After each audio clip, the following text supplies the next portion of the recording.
nik uste asko eragiten duela, segun, idazlea ezaguna baldin bada, bere aurreko trajektoriak baldintzatzen dira bat, eta ez ezaguna baldin bada beste kriterio batzu daude, adibidez argitaletxea uste duzko argudio bat dela, argitaletxeak daukan kapital simbolikoa, ez da guzta bera Susan edo Pamilan argitaratzea edo Maiatzen argitaratzea, daukan hori hartzuna, eta kritikan nahitu ganean ere ez, edo ganean jendea doina gehiago astero idazten duena, beti idatzu segun ze liburu eskatzen lehenago, ze bestela ja badakizu beste kritikoak ere eskatuko dula, ez? Eta normalean kointziditzen du gauza batzutan.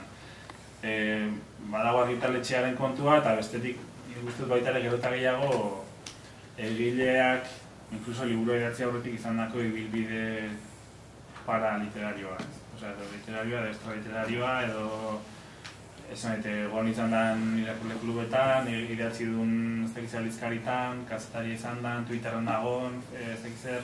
Esan dut horre guztiak ere, gero eta gehiago uste sortzen ditula espektatiba batzuk, eta sortzen dula inkluso egilea liburu horrelik izan baino lehen, ez? Eta orduan uste dut kritikaren atentzioa gero eta gehiago ere juten dela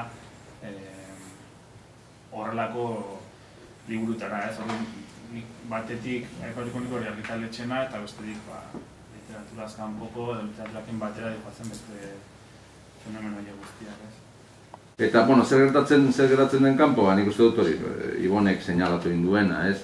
Nik uste dut, hori, zaila izaten da, adibidez, hiri argitaletxeko liburu bat ikustea. Badaude nolabait tabuzkoak edo markatuak dauden, eta autoedizio asko ere, normalean ez da horrendikan edo ez dago joerarik alakoak agertzeko, ez? Nolabait marginalidade minimo bat dago, txikia da, esan dezun bezala gehiena hor dago, ez? Gero nik uste dut, ez da hainbeste agertzen diren edo ez, berrian agertuko dira azkenean, produkzio katearen barruan, behintzat liburu kopuruan beste salto bat ematen espaldin badegu, edo titulu, esan izenburuen kopuruan beste salto bat ematen espaldin badegu, astean 2 edo inkluso 3 jartzen baldin badera kritikatuz, produkzio osoa pasatu behar da, eta behin baino gehiagotan, nik bide batez ez dakit zergatik ez diren errepikatu, kasu batzuetan, liburuak, horrek badauka, edo zergatik ez diren kritikatzen, argiak egiten duen bezala, Adizgalarrak egiten duena berreskuratu, euskal literatura ez da horren zarra nolabait kondenatzeko, klasikoen apalera, 2014 atzera egindako guztia, ez?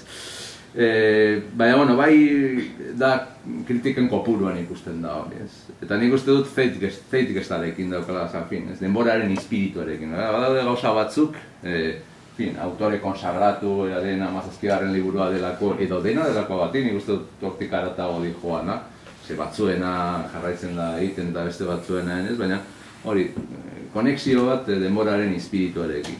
Ni hau naiz 2014koak begiratzen egun hauetan, halako soziologia, etxeko, tabernako soziologia eginez, ez maila horretara, Ibonen mailara heldu zinondik ere. Baina, klar, adibidez Irigoyen, edo Iturralderen, Nazasoren azkeneko liburuak, daude, armi arman, nahiko galduta, ez dituzu aurkitzen, hain erraz, ze gertatu da hemen, ez? Eta gero nik uste du, badago 3. kategoria bat, eta dago ukiezinena, eta hor dago Atxabarena, edo Sarri honendiak egiten duenean obra bat etzeguna horren distiratxoa iruditzen, orduan zuzenean jotzen da isiltasunera, ez? Hori da kanpo geratu egiten dena. Azken finean kritika negatiboaren metadona da, ez? Isiltasuna, eta azkenean bihurtzen da benetako kritika negatiboa alegia, ez?